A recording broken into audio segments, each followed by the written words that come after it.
Hello and welcome to the David Kurten Show. I'm David Kurten and this is today's News Talk, TNT. Now, Sadiq Khan, as you probably know, has been the mayor of London for nearly 8 years. I am no fan of his. You don't need to know too much to know that. But I questioned him many, many times when I was on the London Assembly for 5 years.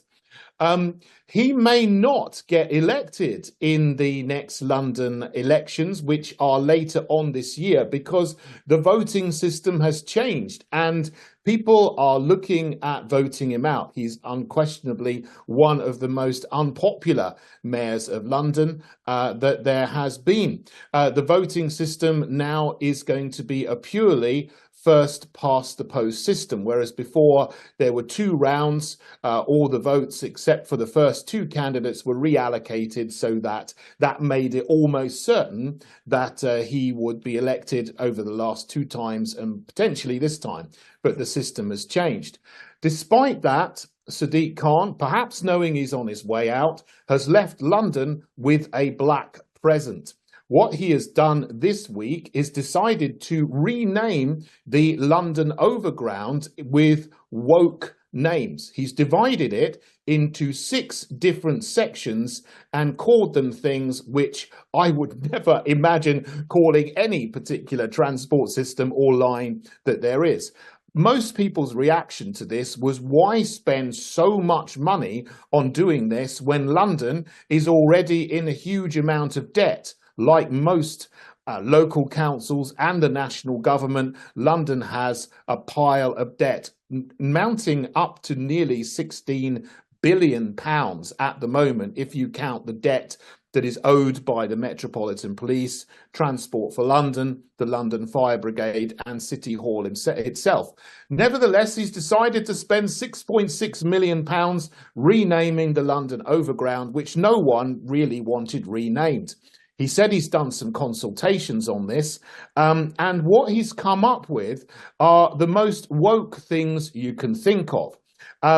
They pander to the ideologies which are related of feminism, LGBT, and Black Lives Matter critical race theory. Let's have a look at some of the names which the Overground is being changed to. Part of it is going to be called the Lioness Line. Now, I got nothing against lionesses, but apparently this relates to the England women's football team. In the blurb and the spiel about this, he says, the Lioness Line honours the historic achievements and lasting legacy created by the England women's football team that continues to inspire and empower the next generation of women and girls in sport. Okay, there's nothing too wrong with that, but this is something that's only existed for a very, very short amount of time, and it excludes men. Why is he doing that? Joey Barton, however, the famous and funny footballer, I would say, has quipped back on X, will the Lioness Line go at a slower speed and be error-strewn to make it more realistic? Maybe a little bit edgy, but I quite like Joey's style and his criticism of Sadiq Khan there. We also have another line that panders to the feminist agenda. This is the suffragette line. It says here, the suffragette line celebrates how the working class movement in the East End fought for votes for women and paved the way for women's rights. Now, if you have been educated in a state school which has been influenced by academia over the last 50 years or so, you will have heard of the suffragettes, but you probably will not have heard of the suffragists, but people are beginning to talk about them again. My problem with this is the suffragists were a much larger and more respected movement that included both men and women seeking to get emancipation for everybody in the early 20th century who didn't have a vote, women and working class men alike. Before 1918, the only people that could vote in the United Kingdom were the landed gentry, men with land.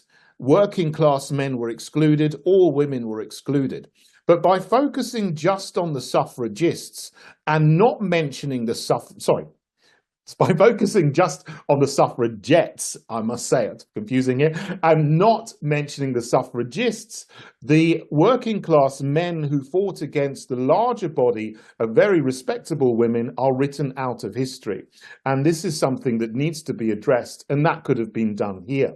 Some of the other lines we've got here are the Mildmay line. He says about this is about the Mildmay Hospital, which is valued and respected for its work with the LGBTQ plus community. The Windrush line, which celebrates the Windrush generation who continue to shape and enrich London's cultural and social identity today. The Windrush, of course, was the first boat bringing migrants to from the Caribbean to the UK after the Second World War. A little bit controversial because it opened up the era of mass rapid immigration. Now, no one would begrudge anyone on that boat for coming over to seeking to work in this country. But what has happened over the 75 years since then, with successive governments in recent times opening up mass rapid immigration, perhaps this is something that would be best to avoid when talking about renaming your train lines that everybody has to see every day. And then there's the Weaver line. Now, again, with this, he says and starts with something quite good. The Weaver line runs through areas of London known for their textile trade. He could have stopped there, but he can't help himself. He goes on to say, shaped over the centuries by diverse migrant communities and individuals. This is clearly influenced by the agenda of diversity, equality, and inclusion, which is part of the cultural Marxist agenda, which looks at society in terms of oppressor-victim narratives, and everything has to be changed in order to celebrate fabricated victim groups rather than celebrating the main indigenous culture. There are so many things that he could have picked from British history which would not have had any controversy whatsoever. We could have had the Churchill line, the Wilberforce line, the Nelson line, the Wellington line. You could have stuck to some of the old names like the East London line or the North London line, which have now got new names. But Sadiq Khan can't help himself in doing that. We need to boot him out and change what he's done before they stick forever. This is today's News Talk, TNT. Giving you what you want. I want the facts. Today's News Talk Radio, TNT.